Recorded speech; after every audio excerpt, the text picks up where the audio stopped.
Good morning, beautiful people. How are you today? Can you believe that today we are going to do podcast number 18 with special guest Deborah Lanyon. Hello. So Deborah is a marketer and she's been in media consultancy for more than 25 years. She worked in senior roles for the largest Australian-owned advertising agency and Australia's largest media intelligence and data technology company. Wow. And today, Deborah helped to transform small businesses into distinct brands through strategic positioning and persuasive messaging. So her number one objective is to ensure that you have a brand that is truly competitive as all else fails without this certainty. So audience, the reason why I bring Deborah into the room today is because I know a lot of you are entrepreneurs. So knowing that marketing is a very, very big aspect of business. So say, for example, with me, I am a great therapist, but I suck in marketing because I don't know what I'm doing. That's definitely not my cup of tea, but I'm learning every day, learning a little bit. And therefore I bring Deborah here to extract some of her expertise and knowledge to share with us so she can support us in that way. So welcome, Deborah. Hello, Ingrid. Thank you for having me. Lovely to be here on your podcast. Yes, thank you so much for coming. It's a pleasure. It's a pleasure. So for my folk, let me now introduce Ingrid to you because she has a very interesting business, I find. This is something that I think we'll all find a little bit intriguing. So Ingrid Galloway, she's the founder, relationship coach, and chief relaxation officer, great title, of KAHYANGAN, which means heaven. And it's a wellness clinic in Sydney. And she has been a relationship coach for 11 years, a spa therapist for 21 years, mainly in five-star hotel day spas in Sydney. And so she's used to looking after thousands of highly stressed clients from all over the world. And she practices from KAHYANGAN in 5 Dock, which is actually just around the corner from me. And also from, very close. Hello, neighbor.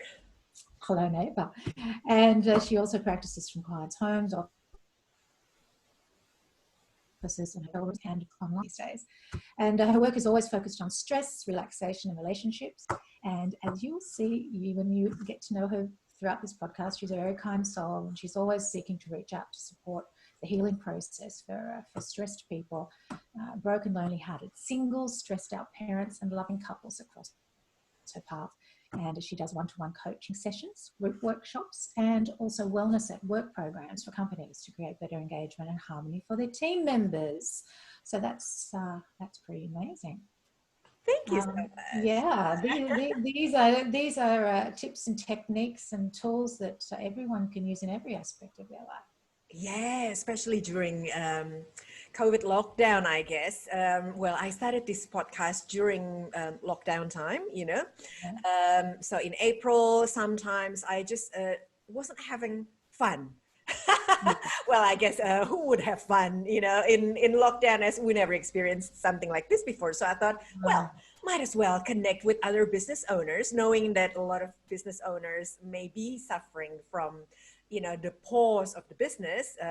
Let's create something and collaborate together. Absolutely. Fabulous idea. Lovely. So, Deborah, I'm just curious on your why. Why is it that you do what you do? Well, I often wonder that myself, but look, it has to come from my parents because both of my parents had marketing and advertising backgrounds. So I've obviously been inspired by that, and particularly because when they were in advertising, it was in that Mad Men heyday, which we're all familiar now from the Mad Men show, and they were always coming home with interesting stories and surrounded by interesting characters. So that definitely sparked my imagination, and I guess it also appealed to my sense of creativity. And so when I just went in that direction, and then there are another couple of factors that led me to focus my work on small business after having worked in corporate for many years, corporate and agencies for many years.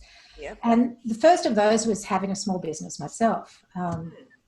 that, I mean, once you have your own small business, you see big business in a completely different light.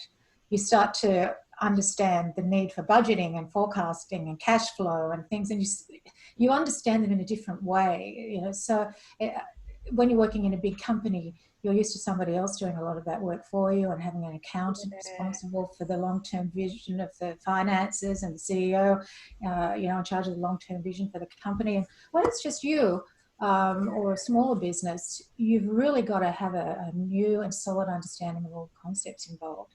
And it's very, very intimidating. So that shifted my perspective a lot. And I found that I wanted to pass on what I've learned over the years to other small business owners who may not have had that same experience as me in the marketing side of things.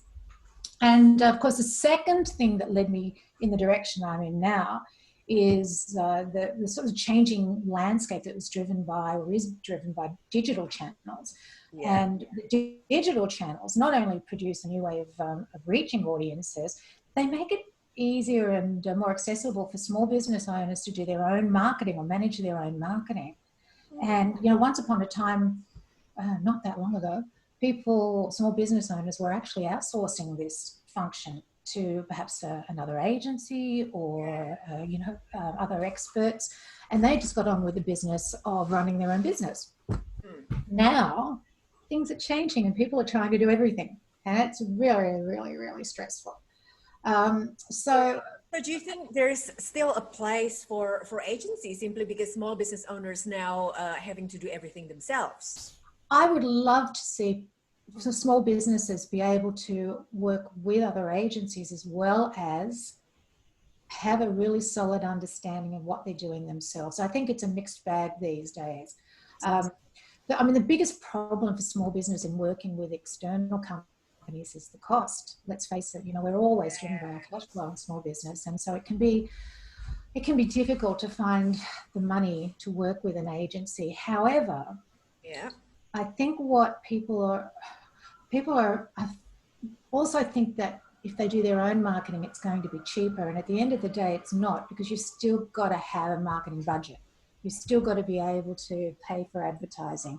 And if you're paying for advertising that isn't done well, you're just wasting your money. So there's a real chicken and egg situation there of, you know, how should I do this?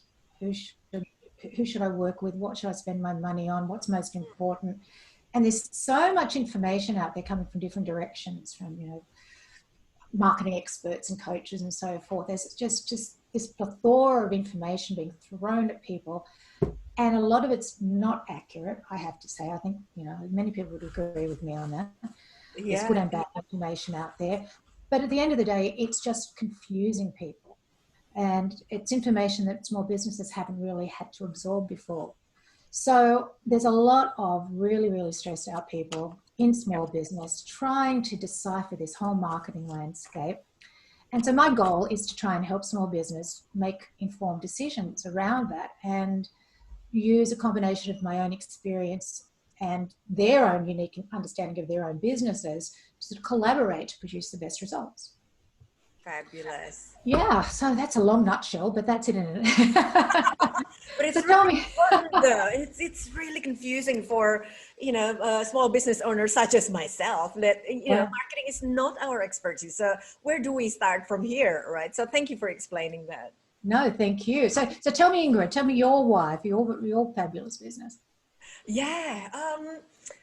Well, I came from a very religious family background back in Indonesia. And from there, you know, observing my parents, how they interact with each other, and also my preconditioning, you know, conditioning when I was a child, growing up as a teenager, and then become an adult. I noticed that what I learned, what not to say to my partner. Mm-hmm.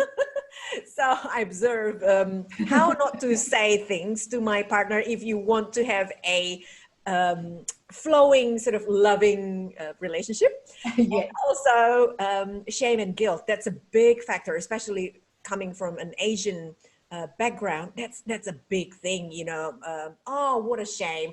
Mind you, Australian also like to say, oh, what a shame. I have removed the word shame from my vocabulary in Ah, how many years of journey of healing myself, because that is very, very damaging. yeah. Yes, shame and guilt. Oh, big one, especially when you're a parent. There's a huge guilt factor everywhere you go. And then I moved to Australia in 1996 to marry my first husband. Unfortunately, that relationship for 10 years, it was an abusive one. So I left and I Right. lost everything. So I lost my properties, I lost my furniture, but then I gained myself. And that's the best thing ever happened to me.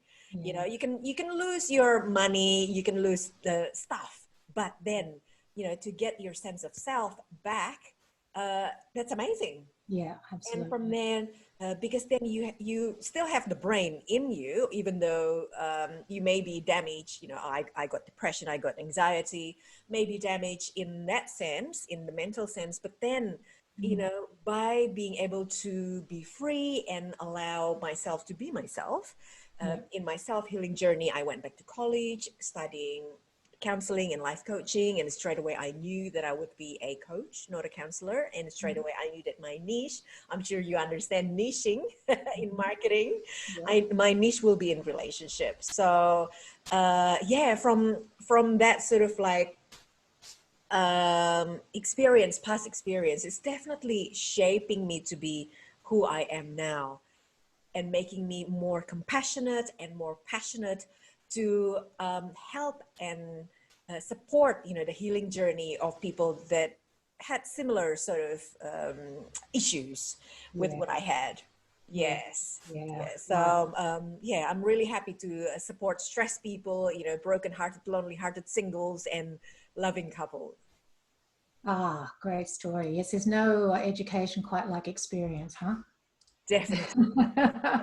And Real. unfortunately, just quickly to share you, with COVID, I lost four aunties. Oh my Uh, goodness. yeah, in 3 weeks. So grief is one part of the healing process. Yeah. So by experiencing this firsthand, then I can be there for my clients, whatever they may experience grief, whether it's through loss of relationship or loss of loved ones, Yeah. to help them heal better and faster, I guess. Yeah. Yeah. Wow. Yeah. Fantastic. Thank you. Wonderful. That's a wonderful business to have, a wonderful way to work with people. And it's Yeah, all about relationships, isn't it? I think everything that we do is about relationships, you know. So, exactly. Building relationships. So, yeah. talking about relationships, as in my expertise, I mean, your expertise in marketing, can I ask you three tips on marketing fatigue? As you mentioned before, Mm, that, you know, small business owners suddenly have all these responsibilities to know everything. And yeah. then marketing, there's so many like plethora of things. Where do I start? And then if we are not careful, we have marketing fatigue. I've experienced marketing fatigue before. So now Absolutely. I want your tips on how to deal with it. Yeah. Marketing fatigue is a very, very, very real phenomenon. And I don't know a single person who doesn't complain about feeling overwhelmed by their marketing. It's a big issue. And my approach to managing stress and fatigue around marketing, I guess it has less to do with your own personal approach to managing stress and fatigue generally, although of course that's very important as well. But when it comes to your marketing, a lot of it's about preparation, about building your sort of a really rock solid foundation right at the start that's going to help you drive and manage all of your marketing going forward.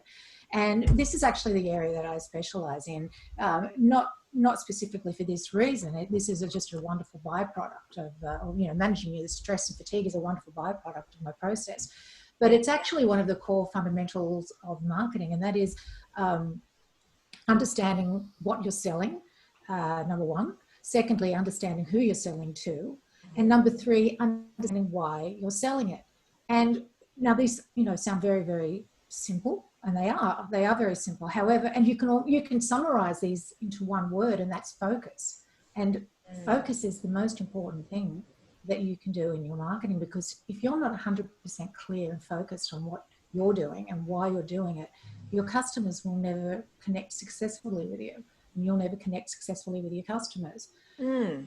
And, you know, these steps are common to all business situations because, as we were saying, they all form the core of your relationship with your customer.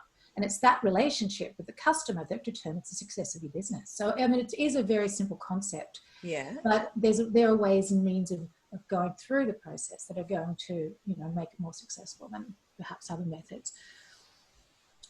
So I can, you know, take you through a little bit of that process if you like. Exactly. Yeah, just a little bit. Yeah. I'll try and keep it Give short one and sweet. example that people can relate to, definitely. Yeah. Well, there are two things that all business owners should do when it comes to their marketing. And the most important is something called positioning. Now, this is where you're really clarifying and defining the focus of what you do, your focus of what you're selling in terms of its unique qualities and the attributes of your product or your service. You know, what makes you the best at what you do and better than other people. Focus then on who can benefit the best from what you do. And then this ties in a little bit with what you were saying about niching. You know, who is the group of people who will really get what you do and really get benefit from what you do. That's a really important step. Yeah. And also why, you know, understand why they're going to benefit from it. And then you also need to actually provide evidence of how you can help people. This is something that a lot of people skip over. They don't realize that it's important to show some kind of proof or evidence of why you can help people, because that's the thing that will really convince them. So it could be a particular method that you use. It could be your own experience, years of experience. You know, there's a number of ways that you can do this, but often it's not so obvious to the actual business owner because you're so close to what you do. Right. You just can't be objective. So it's almost like going back to the classroom a little bit, sitting down and just really doing some homework and trying to be as objective as possible. And this is where working with an external person can help, because they can add that touch of objectivity into the process that you can't, and they can see things that you don't see anymore because you're so close to it. Yeah. So the positioning is the core of everything that you do, and you've got to be really, really clear on that. And then the more practical thing that you can do once your positioning is in place is to create a messaging document. And so the messaging document is basically, I think the simplest way to put it is you're putting together a collection of messages that pertain to your positioning. And it could be everything from an elevator pitch, which you know we've all heard about, to a longer description of what you do that could be used in an article, or it could be, you know, a snippet of information that you could include in blog posts or in social media posts. The key thing here is that it's written up front so that you don't have to recreate this every time you want to create a post, write an article, create a campaign, get a new tactic.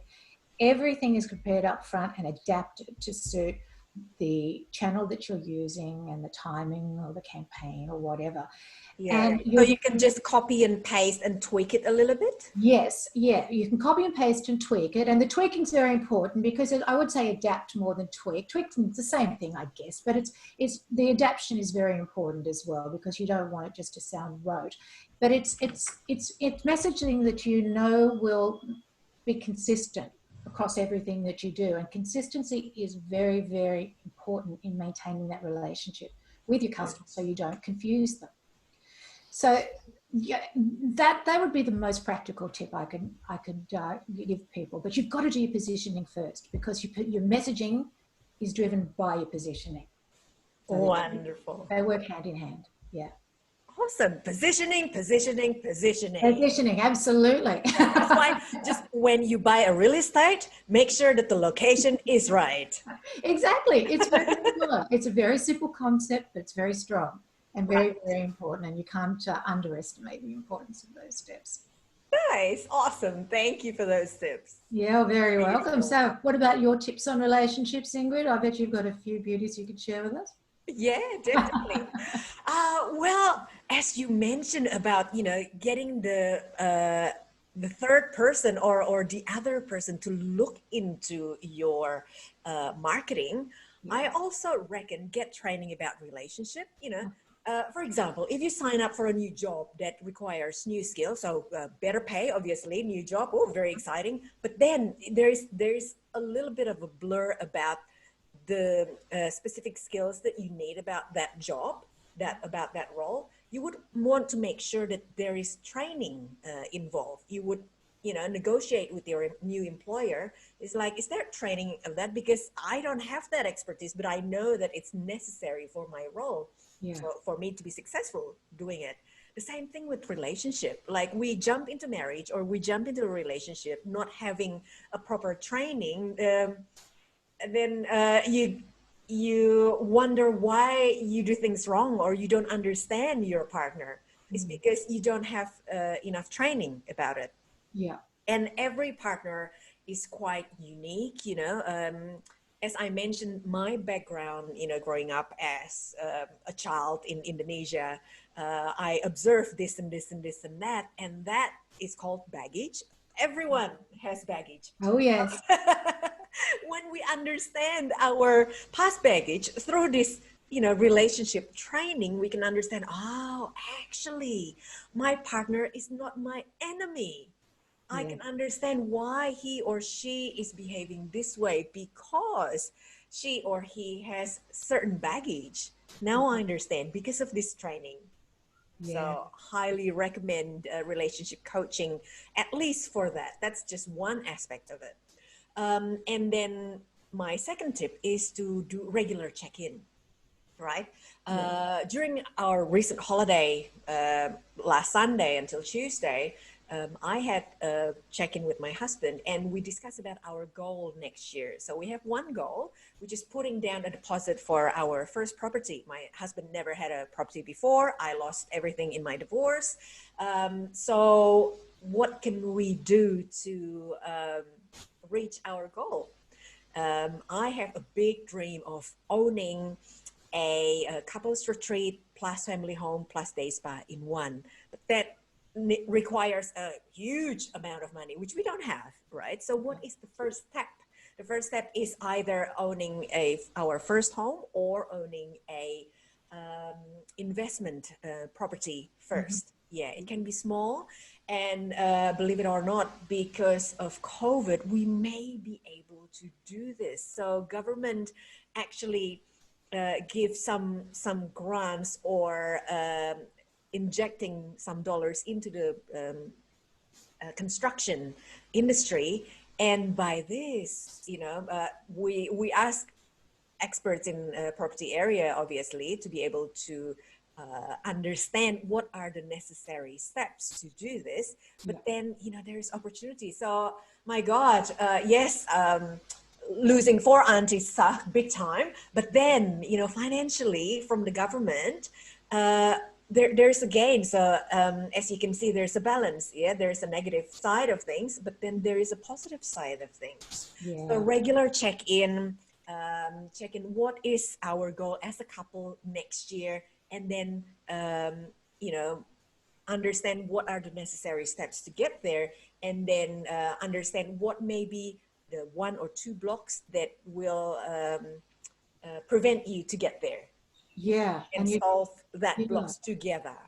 And because you're doing that and planning that together, that's that makes a lot of sense. I like that. It stops you from going off in completely different directions with your life, which often happens with relationships. People are sort of pulled in different directions with their work and their planning, and it's important to have something really in common that you can work together with. Yeah, that's right. Yeah, so something beautiful to look forward to.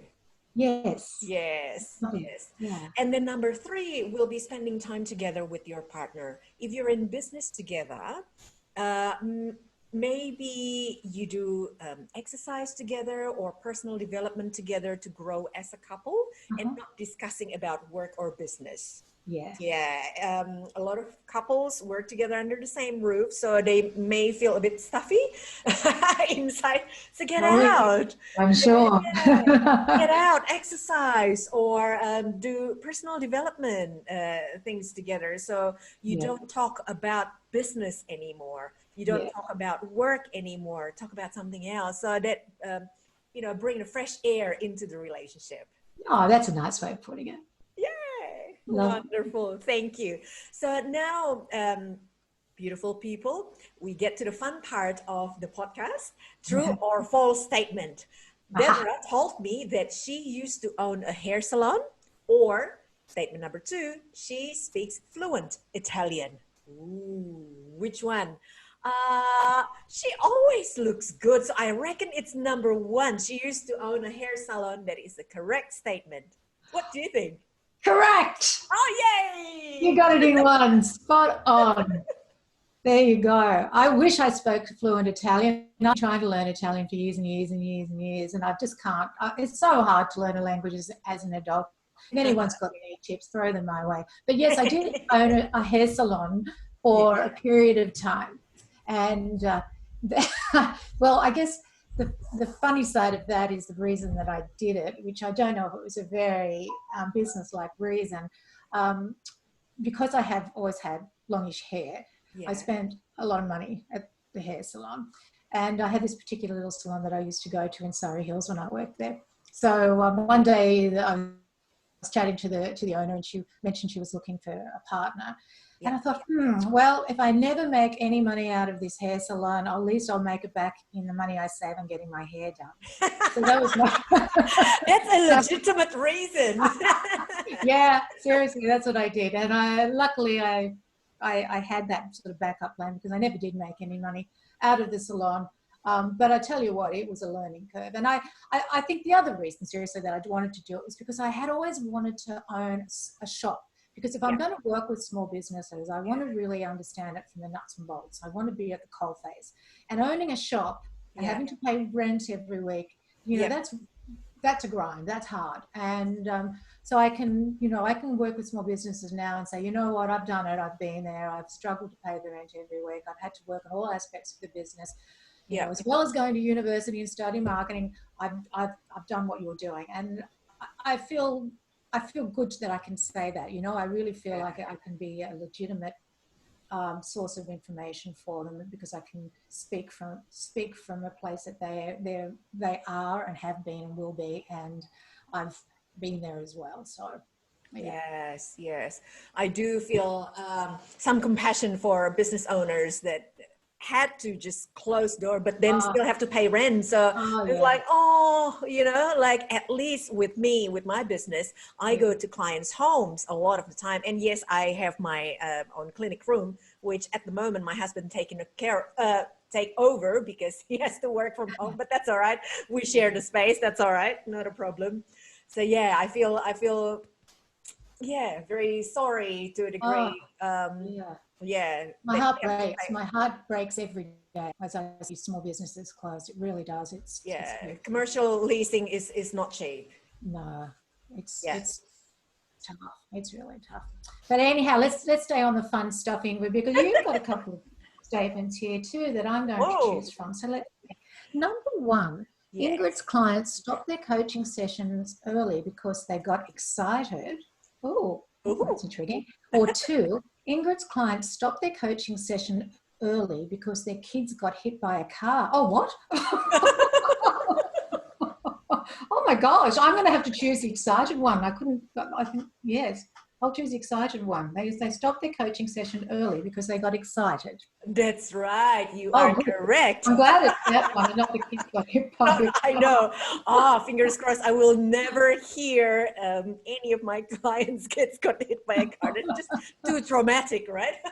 It will probably add years to the coaching relationship. Yeah. Right. So the story is this couple sign up to my coaching, what's the name? Couple powerhouse package, right? So in this package, I teach couples how to massage each other for relaxation and intimacy, right? So session 1, maybe the husband give the wife a massage, so learning how to massage. Session 2, swaps. And then session 3, it's the more intimate style of massaging each other. Oh, right. So I knew this was going to be an interesting one. Yeah. So, well, they got Well, confidentiality. So you will never know who the clients are, right? I need to be confidential. I promise them confidentiality.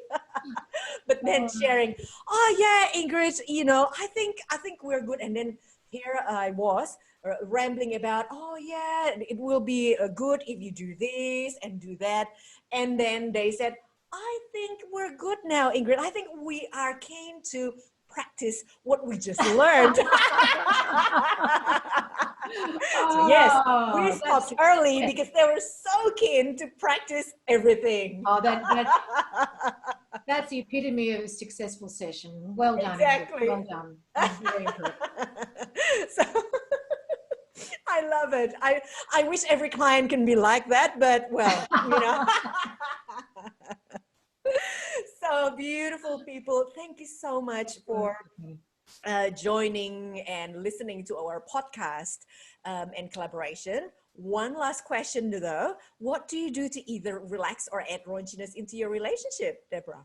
Gee, I wish I had one that I could relax or be raunchy in at the moment, but I don't, unfortunately. However, when I was in a very long-term relationship, uh, you know what our secret was? Friday date night. And I know, I'm pretty sure other people we've interviewed have said this as well, because it seems to be something that really works. You know, it's that end of the day, end of the week when you've been stressed out at work, and it's just a really great time to go out with your partner, have a glass of red wine or a beer or a soft drink or whatever you like to have, and sit down and relax and just I think relax, just breathe out and go, oh, it's finished, the week's finished, and just connect. But, you know, and if you have to share your war stories, that's fine. My lovely partner, I mean, we used to laugh because he'd sit and watch, we would go to a pub sometimes because I'm a bit of a pub chick, you know, so he'd often find new little exciting places to go, but even if they were just pubs, you know, somewhere I hadn't been before.